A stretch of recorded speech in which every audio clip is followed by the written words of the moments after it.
Friends नमस्कार, मैं रोहित कुमार बिंद्रा आप सभी का बहुत बहुत स्वागत करते हैं हमारे और आपके YouTube channel wifi Bindra studio में।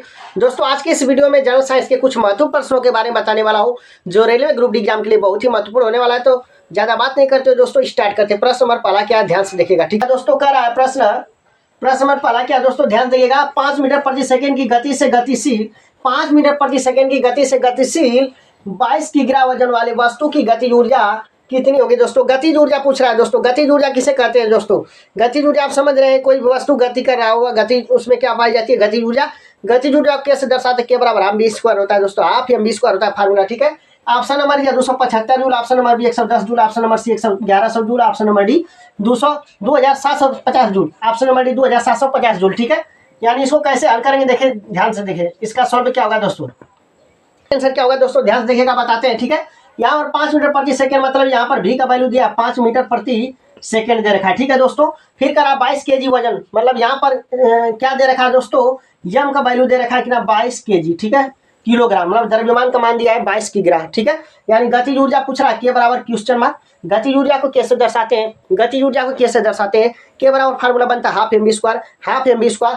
यानी यहाँ पर सूत्र लगाएंगे दोस्तों, क्या, गतिज ऊर्जा, यहाँ पर लिखेंगे आप गतिज ऊर्जा के बराबर क्या लिखेंगे दोस्तों, हाफ mv², हाफ mv²। ठीक है, हाफ mv², 1/2 लिखेंगे। m का वैल्यू कितना 22 है, और गुणते दोस्तों v का वैल्यू 5 5 का स्क्वायर करेंगे, 2 से कटाएंगे क्या होगा दोस्तों 11, और 5 का वर्ग 25 होगा दोस्तों। गुणा करेंगे तो 11 5 55 को 5, 11 दूना के 22 और 5 जोड़ेंगे क्या होगा 27 हो जाएगा दोस्तों, यानी 275 जूल। यानी कितना आएगा आंसर दोस्तों, 275 जूल राइट आंसर होगा। ठीक है ना, यानी ऑप्शन नंबर कौन सा होगा, ऑप्शन नंबर एक करेक्ट आंसर होगा 275 जूल। ठीक है, उम्मीद करता हूँ प्रश्न नंबर पहला आपकी समझ में आ गया होगा। अब आते हैं दोस्तों प्रश्न नंबर 2 की तरफ। ठीक है, तो दोस्तों बातें हैं प्रश्न नंबर 2 की तरफ। ठीक है, प्रश्न नंबर 2 क्या है दोस्तों, ध्यान से देखिएगा।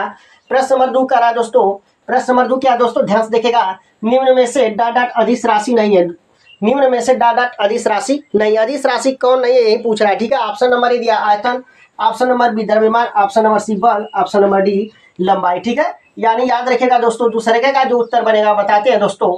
यहाँ पर अदिश राशि पूछा है, तो सबसे पहले मैं आपको बताना चाहता हूँ अदिश राशि का मतलब क्या होता है दोस्तों। अदिश राशि का मतलब क्या होता है दोस्तों, अदिश राशि का मतलब बिना दिशा का क्या होता है दोस्तों, बिना दिशा का दोस्तों, क्या होता है, बिना दिशा का दोस्तों। ठीक है, बिना दिशा का मतलब इसमें दिशा नहीं होगा, केवल परिमाण होगा। क्या होगा दोस्तों, केवल परिमाण होगा। ठीक है, देखिएगा दोस्तों, अदिश राशि बोला, अदिश राशि का मतलब इसमें देखिए अदिश राशि नहीं है, तो याद रखिएगा ऑप्शन नंबर ए तो अदिश राशि, आयतन भी है, द्रव्यमान भी अदिश राशि है, लंबाई भी अदिश राशि है, लेकिन सी नंबर क्या है, अदिश राशि नहीं है। यानी बल क्या होगा, इसका राइट आंसर होगा दोस्तों। ये बल कौन सी राशि होती है, सदिश राशि होती है। इस तरह से दोस्तों प्रश्न दूसरे का राइट आंसर क्या होगा, ऑप्शन नंबर सी बल। ठीक है, प्रश्न दूसरा भी आपके समझ में आ गया होगा दोस्तों। अब आते हैं प्रश्न नंबर तीसरा की तरफ। ठीक है दोस्तों, बातें प्रश्न नंबर 3 की तरफ। ठीक है, ध्यान से देखिएगा। प्रश्न नंबर 3 क्या है दोस्तों, प्रश्न नंबर 3 क्या है दोस्तों, ध्यान से देखिएगा।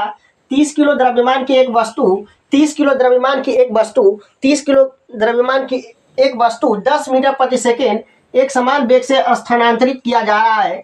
वस्तु की गतिशील ऊर्जा होगी दोस्तों। अब वस्तु की गतिशील ऊर्जा कहे चाहे गतिज ऊर्जा कहे, बात है कहिए दोस्तों। ठीक है, वस्तु की गतिशील ऊर्जा है दोस्तों। Option number A -150 joule, option number B 1500 joule, option number C -1500 joule, option number D 150 joule. ठीक है, इसका सही आंसर क्या होगा इस प्रश्न का बताते हैं आपको। ध्यान से देखिएगा दोस्तों, ध्यान से देखिएगा। प्रश्न नंबर तीसरे का राइट आंसर क्या बनेगा दोस्तों। ठीक है ना, यहाँ पर देखिए, यहाँ पर क्या दे रखा है दोस्तों, यहाँ पर दे रखा है द्रव्यमान, यम का वैल्यू कितना दिया है दोस्तों, यम का वैल्यू 30 दिया है। ठीक है, इसके बाद काम है, यहाँ पर 30 दिया है, और भी बराबर क्या है दोस्तों 10 मीटर प्रति सेकेंड क्या दिया है दोस्तों, भी बराबर 10 मीटर प्रति सेकेंड दिया है।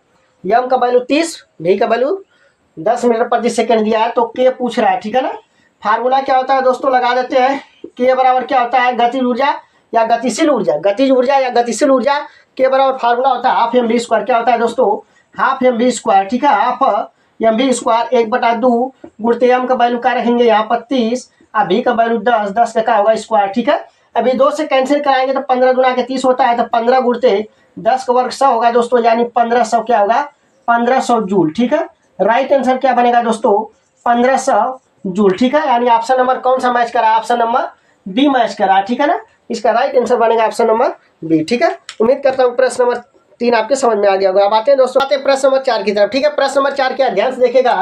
कार्य में डॉट डॉट है, कार्य में डॉट डॉट मतलब क्या होता है, कार्य में परिमाण और दिशा, इसी के बारे में चर्चा कर रहे हैं। देखिए कार्य में डॉट डॉट, पहला ऑप्शन पढ़ते हैं, कोई दिशा नहीं केवल परिमाण।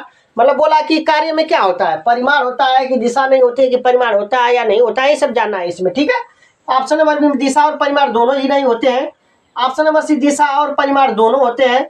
ऑप्शन नंबर डी केवल दिशा होती है, परिमाण नहीं होता है। ठीक है, तो इसका राइट आंसर क्या बनेगा हम बताते हैं आपको, ध्यान से देखिएगा, बताते हैं आपको। प्रश्न नंबर चौथे का जो राइट आंसर बनेगा दोस्तों बताते हैं। ठीक है, याद रखिएगा जो कार्य होता है, ठीक है, कार्य जो होता है, कार्य में केवल क्या होता है दोस्तों, कार्य में केवल परिमाण होता है। क्या होता है, कार्य में केवल परिमाण होता है। कार्य में केवल क्या होता है दोस्तों, परिमाण होता है, दिशा नहीं होती है दोस्तों, दिशा नहीं होती है। याद रखिएगा, दिशा नहीं होती है, दिशा नहीं होती है दोस्तों, दिशा नहीं होती है। कार्य में केवल परिमाण होता है, दिशा नहीं होती है। तो मैच करते हैं, कौन सा ऑप्शन मैच हो रहा है। ठीक है, कोई दिशा नहीं होती, केवल परिमाण, यानी ऑप्शन नंबर ए मैच हो गया। ठीक है, ऑप्शन नंबर ए राइट आंसर है।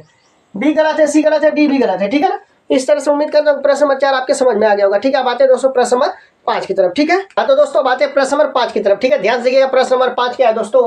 प्रश्न नंबर 5 दोस्तों क्या है, एक वस्तु का भार 980 न्यूटन। ठीक है, वस्तु का भार कितना है दोस्तों, 980 न्यूटन है। यदि गुरुत्वीय त्वरण 9.8 मीटर प्रति सेकंड स्क्वायर है तो वस्तु का द्रव्यमान ज्ञात करें। मतलब यम का मान पूछ रहा है, द्रव्यमान पूछ रहा है। ठीक है ना, option number A 100 kg, option number B 8.8 kg, option number C 10 kg, option number D 1 kg। ठीक है, याद रखिएगा दोस्तों प्रश्न नंबर 5 का राइट आंसर क्या बनेगा बताते हैं। ठीक है, यहाँ पर देखिए, यहाँ पर यफ का वैल्यू दे रखा है कितना, 980 न्यूटन। यहाँ पर न्यूटन होता है वह बल का मात्रक होता है, न्यूटन होता है बल का मात्रक, बराबर 980 न्यूटन दिया है।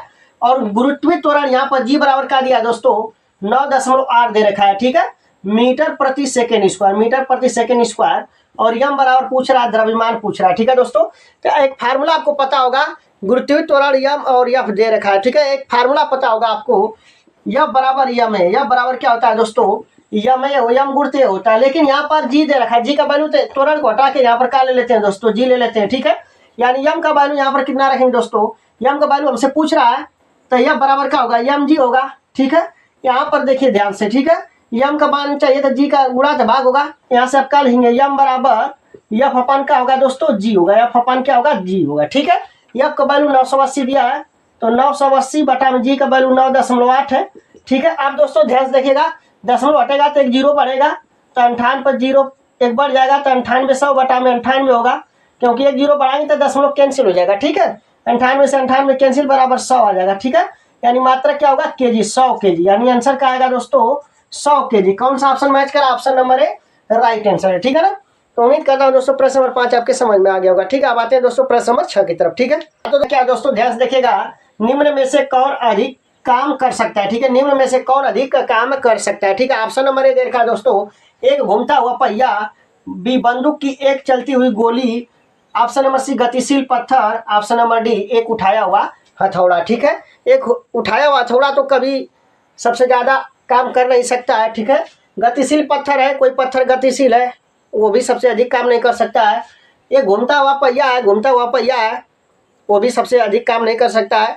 यानी सबसे अधिक काम कौन करेगा दोस्तों, बंदूक की एक चलती हुई गोली। ठीक है, ये सबसे अधिक काम करेगा, यानी छठे का जो राइट आंसर बनेगा दोस्तों। ठीक है, छठे का जो राइट आंसर बनेगा वह ऑप्शन नंबर क्या होगा दोस्तों, B, option number B right answer होगा। ठीक है, वैसे कौन अधिक काम कर सकता है, तो याद रखेगा इनमें से कौन अधिक काम कर सकता है, सबसे ज्यादा बंदूक की एक चलती हुई गोली अधिक काम कर सकती है दोस्तों। ठीक है ना, तो उम्मीद करता हूँ प्रश्न नंबर 6 भी आपके समझ में आ गया होगा दोस्तों। यदि यह वीडियो आपके अच्छा लगा होगा तो लाइक शेयर एंड सब्सक्राइब जरूर करिएगा। फिर मिलते हैं अगले वीडियो में। जय हिंद, जय भारत।